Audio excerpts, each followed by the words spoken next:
Hey everyone, it's Dr. Becky, Dementia Disruptor, with tips, tricks, and potentially painful truths about dementia.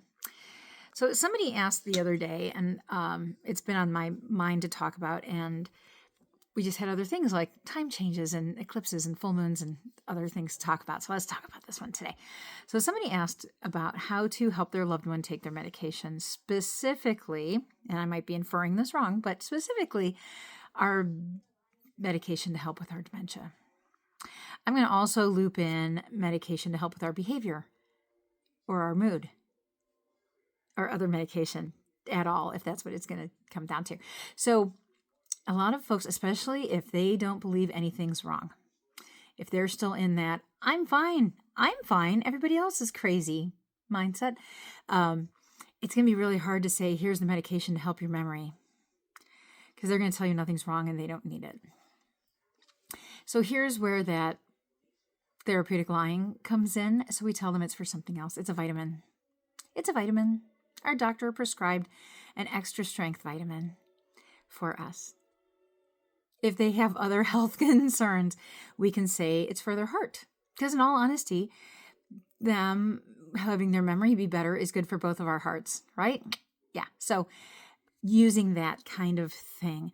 You can ask your doctor if you can crush it. Some of those medications can come in liquid form. So you say, can I get it in a liquid form? Your insurance might argue about that, but if you spin it right, you can be okay with that. I had one gentleman, and it worked. It worked a lot better than I thought. Did not want to take his medication, did not want to take his medication. He kept putting it back on his plate while he was eating breakfast.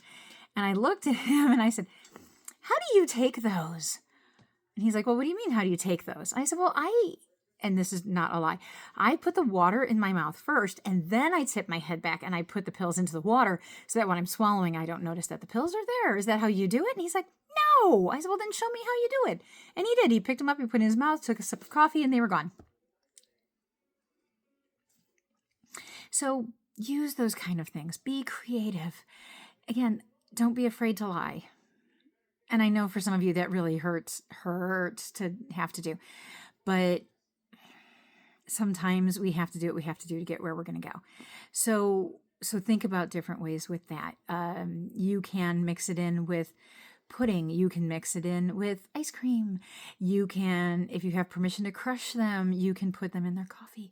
You can put them in, whatever, in their oatmeal in the morning, however it takes to get there. And if your doctor is good at understanding memory loss and aging and all the struggles that can come with that, they will also be good with helping you figure out how to make that work. Okay, so that's just a beginning idea, something kind of surfacey, but just be creative. And again, don't be afraid to lie. I had one who wanted to see his med sheet and all the meds to know exactly what they were for. And we actually were able to fix it so that he couldn't exactly see what it was. So it didn't say, we're taking Aricept for memory loss. It was, Aricept for mood or something like that. So think about that, or put them in a pill planner. And then that way they don't have to see the pill bottles. They don't have to see all of that out. That's another good way to help with that. So try some of those, see how it goes. If you have things that have worked for you, feel free to put them in the comments. I love hearing how you guys are doing it, because again, you probably have more ideas than I do, and I love it. So do all the things, like follow, share, leave your comments. Have a great day.